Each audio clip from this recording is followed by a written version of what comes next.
이 문제 취재한 사회부 표선우 기자와 더 자세히 얘기 나눠보겠습니다. 표 기자, 보통 이런 피싱을 당하면 피싱범들, 그러니까 범인들한테 초점이 맞춰지곤 합니다. 그런데 사실 이게 가능한 걸 알면서도 그냥 놔두는 은행도 잘못이라 이거죠. 네, 금융실명법 3조를 일단 함께 보시면요.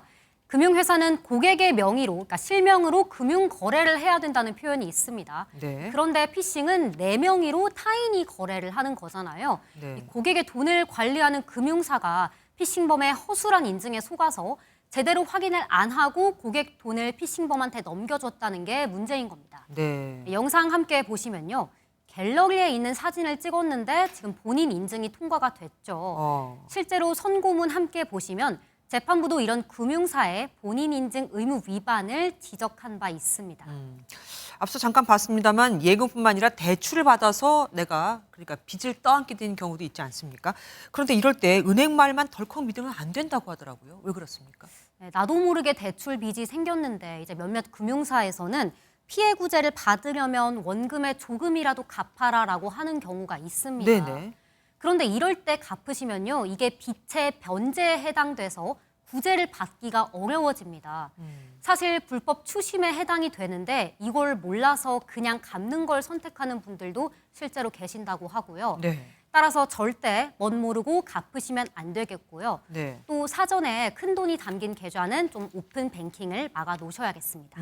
그런데 아무리 내가 조심을 하더라도 요즘에 어디 갈 때 신분 좀 맡기세요 뭐 그런 경우도 있고 또 나도 모르게 누군가 내 지갑을 열어서 내 핸드폰 그러니까 그 사람 핸드폰으로 사진을 찍어갈 수도 있지 않습니까? 우리가 조심하는 거 말고 이런 걸 사전에 좀 막을 수 있는 건 없습니까? 네, 앞서 리포트에서는 이제 영상통화 방식이 좀 계속 거론이 됐는데 네. 이게 야간 인력 배치 문제도 있고 해서요. 논의되는 대안이 두 가지가 좀 있습니다. 하나는 신분증 두께를 재는 해상도 판별 방식입니다.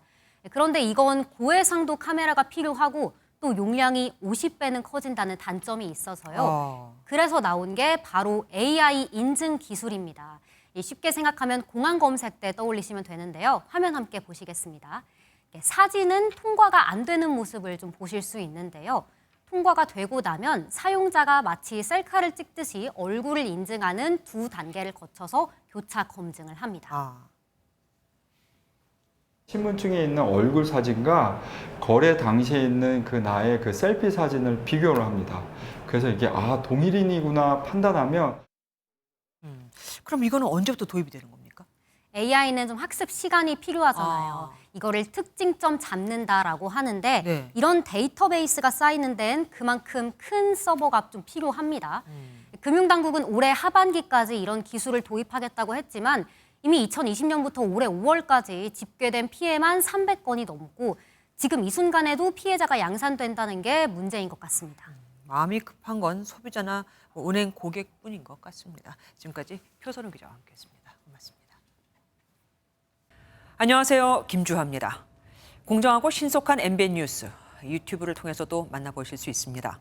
특히 더 많은 뉴스와 라이브를 보고 싶으시다면 오른쪽을 눌러서 구독하시면 됩니다. 어렵지 않죠? 빠르고 정확한 뉴스로 계속 찾아뵙겠습니다. MBN 뉴스를 시청해 주신 여러분 고맙습니다.